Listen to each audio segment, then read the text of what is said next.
দীর্ঘদিন শহরে থাকতে থাকতে একটু বেরিয়ে গেলাম গ্রামের উদ্দেশ্যে।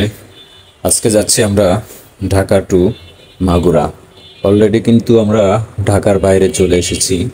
মাগুরার থেকে এখন যাচ্ছি যশোরের উদ্দেশ্যে। দেখতে পাচ্ছেন বন্ধুরা, এটি এমন একটি রোড, শুধু মাঠ আর মাঠ।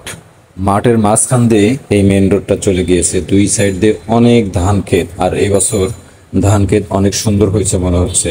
কৃষক, যদি ঝড় বৃষ্টি ওইরকম না হয়, ধারণাই করা যাচ্ছে কৃষক এই বছর অনেক ধান তারা ঘরে তুলতে পারবে, তাদের বাম্পার ফলন হবে আশা করা যাচ্ছে। তো রাস্তার এই মাঝখান দিয়ে যেতে যেতে দৃশ্যগুলো খুবই ভালো লাগছে, এত ভালো লাগছে যে আসলে কিভাবে আপনাদেরকে বোঝাই। দেখুন, আপনারা ভিডিওর মাধ্যমে দেখতে পাচ্ছেন যে তো সুন্দর এই দৃশ্যগুলো দেখতে কার না ভালো লাগে বলুন। তো গ্রামের এই দৃশ্যগুলো, এরকম রোডগুলো অনেক উপভোগ করলাম অনেক দিন পরে। দীর্ঘদিন শহরের বাইরে আসলাম, খুবই ভালো লাগলো। আর বিশেষ করে যশোর মাগুরা এটা এমন একটি জেলা, এখানে কিন্তু কৃষিকাজ বেশি হয়ে থাকে। বিশেষ করে কৃষি চাষাবাদ এখানে বেশি হয়। পুরোটা শহর বা পুরোটা গ্রাম যদি ঘুরে ঘুরে দেখতে পারতাম, আপনাদেরকে দেখাতে পারতাম, তাহলে খুবই ভালো লাগতো। যতটুকুই পারছি আপনাদেরকে দেখানোর চেষ্টা করলাম।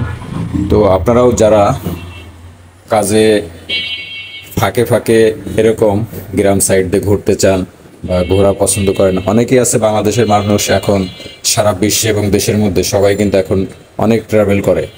তো এই ট্রাভেলের মধ্য দিয়ে বাংলাদেশের এমন এমন জায়গা আছে যেগুলো আপনারা সহজেই উপভোগ করতে পারবেন। তো আমিও একজন কৃষি পরিবারের সন্তান। কৃষি সম্পর্কে আমার অনেক কিছুই ধারণা আছে, যার কারণে কৃষি এই বিষয়গুলো আমার কাছে খুবই ভালো লাগে। তো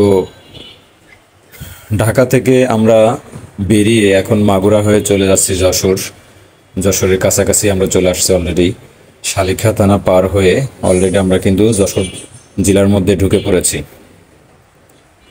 ঢাকা শহরে যে পরিমাণ যানজট থাকে সারা বছর, তাতে করে জনজীবন একটা স্থবির হয়ে যাওয়ার মতো একটা অবস্থা। তখন ঢাকার বাইরে থেকে গ্রামে আসলাম, এতটা শান্তি পাচ্ছিলাম নিঃশ্বাস নিয়ে বা চলাফেরা করে, খুবই ভালো লাগছিল। তো এরকম করে সারা বাংলাদেশ ঘুরে ঘুরে দেখতে হবে। আমাদের দেশটা কিন্তু ছোট্ট হলো, আমাদের দেশটা অনেক সুন্দর এবং সম্পদশালী দেশ। এই সম্পদকে আমাদের কাজে লাগাতে হবে। এটাকে কাজে লাগিয়ে আমাদের সংসার, আমাদের দেশ এভাবে করেই সামনের দিকে এগিয়ে নিয়ে যেতে হবে। তাই আমরা দেশকে সবাই ভালোবাসবো, দেশের প্রতিটি সম্পদকে আমরা মূল্যায়ন করার চেষ্টা করব এবং কোনো ক্ষেত্রেই আমরা দেশকে অমূল্যায়ন করব না। বেশিরভাগই দেখা যায় আমাদের দেশের মানুষের মধ্যে দেশের প্রতি মায়া মহব্বত কম। এভাবে যদি চলতে থাকে তাহলে কিন্তু আমাদের ভবিষ্যৎ প্রজন্ম যারা আসবে, আমাদের বাচ্চা কাচ্চা যারা আসবে, তারা আমাদের দেশের প্রতি কিন্তু ওই ধরনের মায়া মহব্বত কাজ করবে না। তাই শুরু থেকে আমাদেরকেও দেশের প্রতি মায়া মহব্বত ভালোবাসা থাকতে হবে এবং তাদেরকেও শেখাতে হবে।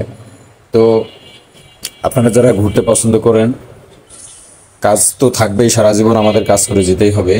কাজের ফাঁকে ফাঁকে ঘুরতে হবে, ঘুরলে আপনি ভালো মন্দ সব কিছু বুঝতে পারবেন। আপনার মাইন্ড ফ্রেশ হবে, শরীরে ভালো লাগবে, দেশ সম্পর্কে অনেক কিছু জানতে পারবেন। দেশের মধ্যে কোথায় কি আছে এটার মধ্যেও আপনার অনেকটাই ধারণা